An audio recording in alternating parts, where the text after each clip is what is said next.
Mickey sent me the link to this video, and I don't know whether you can see here what these people think, as these are all tree stumps and the pyramids have been built on top of the tree stumps. I mean, the land definitely goes up. There's a picture I'm going to show you in a minute. I'm going to show you some pictures from SAMFU because he's amazing. Let's go over to SAMFU and then we're going to play this video.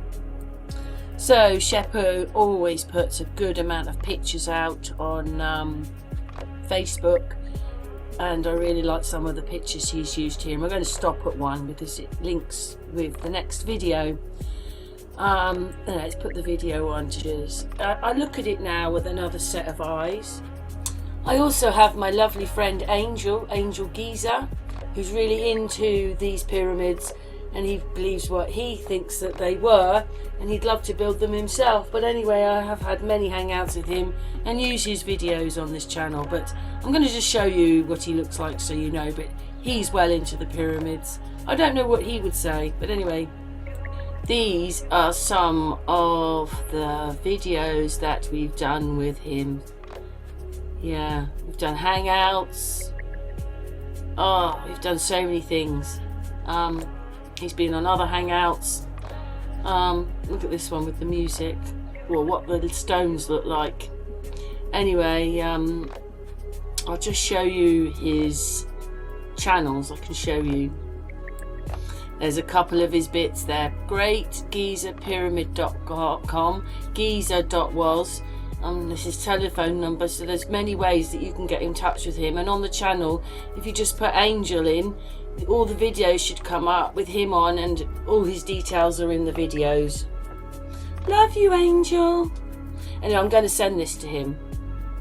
But SAMFU here is into melted reality. This melted, I don't know, look at it. It's poured concrete.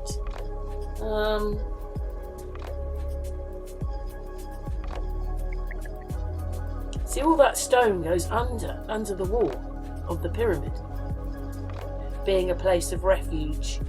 But this thing was so holy. Back to that message, or we've just done that message. But it's so holy, looked after them, it would just leak water because there's holes in it. But it's very interesting, some of these pictures. Another look at that.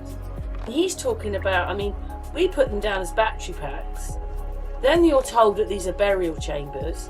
You think, oh, mining somehow. And this guy in the next video, he's mining. And you can see that this is built down. He's saying thing happened where a wave or something big happened for this place to be destroyed. But for me, hopefully we're coming to the picture, if we looked at this, that this complex was man-made. There it is. This whole complex was man-made, and he's saying, you know, the land was lower then. I don't know, because to me, once you realise that they're up there and the town is down here, this is quite built up. I mean, here you're wondering, oh, is that part of a star fort? Because you can see there's a bit of wall there, and that goes out. So, is this part of something else? See, maybe a star fort. But the pyramids are up here. They're on top of it. So there's no way, I think, the water could have got up here because it's higher. But the next people are going to say that these are tree stumps. This is what you're really looking at. Of course, the video recorder shuts off, and now I don't really know where I've got to. So I thought I'd just go back to this, where this is a wall, which we're going to see in a moment, and then, you know, it's a bit sort of, anyway, those pyramids are built on top, so the water couldn't have got up there, could it? And maybe they put stones round them, but this whole thing has been made time when we wouldn't have been able to have done this. Oh, it's quite amazing, isn't it? I mean, some of them look like bricks to me. They're just different coloured bricks.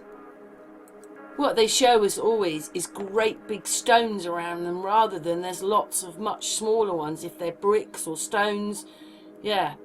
But we're going to listen to what they say because it's very interesting. At least it's another version of what it might be. And I'm going to afterwards, if there's pictures afterwards, it's because I found them.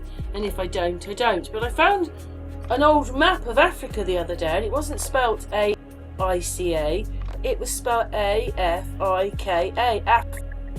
With a K. And here it is. I'm glad I found this one. We've still got to look for the other one. But, yes, and look at the mountain where it is. There you go. Very interesting to have seen that. And the caption is, why is Africa called Africa? But it's a questioning thing. So the person puts the question out and then people reply. And when you look at it, nobody has any answers, not really. But there you go, look at that. Garden Eastwood in Eden.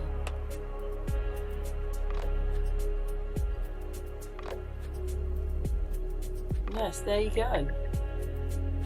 Africa. And here's some answers here. That person is asking. They're saying through the Romans. They're just saying that it's singularly or whatever. Just okay. There's probably another reason though, isn't there? Just that we haven't got it. But anyway, I thought that was a little bit interesting. But I like this one because countries are not countries. Europe is not a country. Asia is not a country. America is not a country, and neither is Africa. I get that. That's a good answer, but it still doesn't explain why it's got an F in it. Maybe translations, that one says. When you translate it over, into English, it becomes a C rather than it was a K. But anyway, that's that. But at least we found it. Let's move on. What the old world was and what was in it properly anymore, because most of it's destroyed one way or another, and I don't think it's through a war like they put infrastructure to look after the people and put the food in. So we don't really know what these were. Everybody's got their ideas about it, but it's very interesting to what this person says. And if I find the pictures of the trees, or it looks like they're tree stumps pictures, I will stick them in. You've got to do your own research as well. But if there aren't any pictures at the end, I didn't find any. But yeah, let's continue with the video.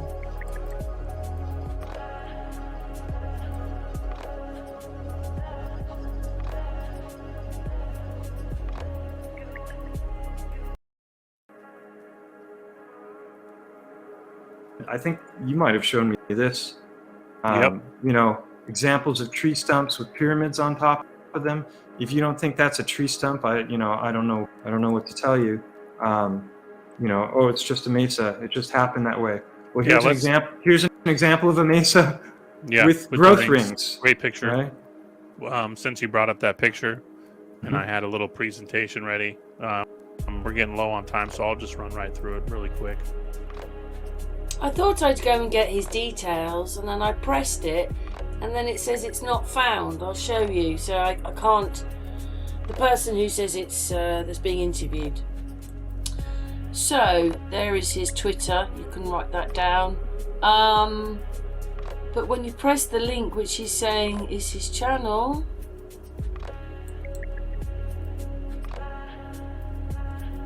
there you go. Just showed you. So it says it's not found. Anyway, let's continue with the video, but thanks very much for making it. And another idea about what these pyramids are. You can go as long as you want, but yeah. This is Cairo.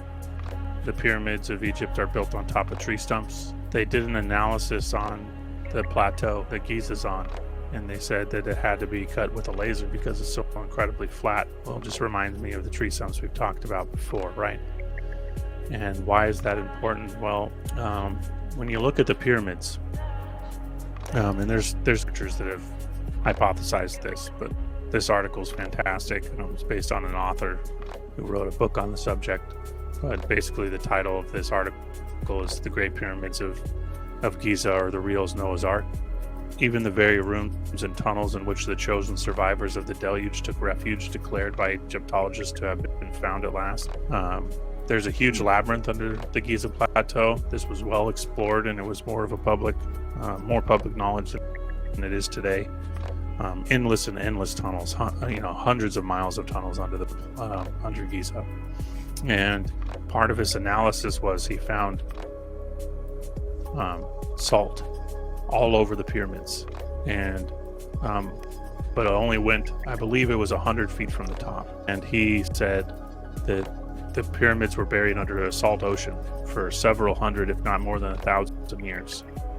And this may seem a bit outlandish, but when you go through and study many of the Native American cultures, Middle America, Canadian, Mesoamerican, South American, in fact, many of their stories and legends of some of these ruins that they don't know how were there, or that they do have some kind of cultural understanding, they describe them as places of refuge during the flood. Now, sometimes they would say, like in the Mississippi Delta, they had the same stories. They said that these were built for more than one purpose, but one of the main reasons was to survive a flood.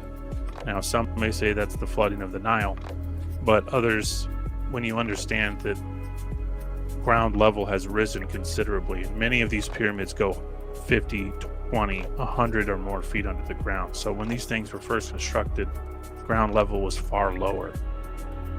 So to say that it was just the flooding of a river makes no sense. Especially when you understand that many of the temples on the Yucatan Peninsula, which have no flooding at all, that is a complete limestone formation. There are no rivers, it's all underground streams. The land doesn't flood. It had to have been some kind of tidal wave or serious deluge, perhaps the biblical one that we're discussing. So these narratives relate to trees. And I believe the subterranean, again, we're connecting a lot of dots here, guys, and due to time, we're not going to be able to go super deep. But I've hypothesized that the mining of veins and some of these cave systems, which I've talked a lot about endlessly on many episodes, and tomorrow I'll be doing another show and I'll be talking a lot about caves. They strike me as geological formations. Often you'll find coal and quartz and limestone and all these things intermingled with things, same substances we've been discussing. And I think that these pyramids think of them like vault doors into the tree, and that they were carving massive subterranean homes, cities out of the trees, and they were using the naturally formed veins, as you described, that form in trees, that transport the sap in the water, and using them in tunnels. And obviously, as me and you have talked before, it'd be far easier to shape wood than stone. Zoom out, you can see that's the map, but if you get down to the right, you can see what's going on those mesas, where you got a wall there, and then you've got pyramids being built right on top of the cut mesas, and they're all in a row like tree stumps from a forest.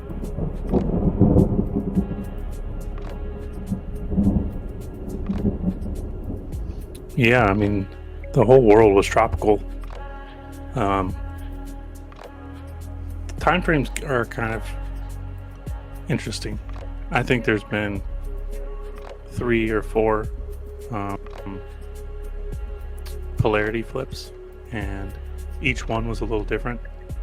I think not too long ago, the world was populated with giant trees.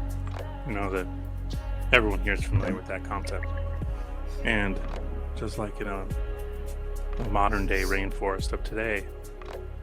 That was our man there, and when I looked on the internet I found the videos, but the moment you press to go find any pictures or maps or anything, you just get pictures like that. So I tried different ways, putting different words in, and it didn't happen. But he's talking about the tree stumps, but I don't know about that. But they are built up, and I actually put it as man-made. Look, they had to dig the Sphinx out, so it was even higher. So I'm not sure how their theory quite works, but look at all those pyramids there. They don't mention all them, do they? Yeah, loads of pyramids. Pyramids everywhere. Anyway, what's your thoughts?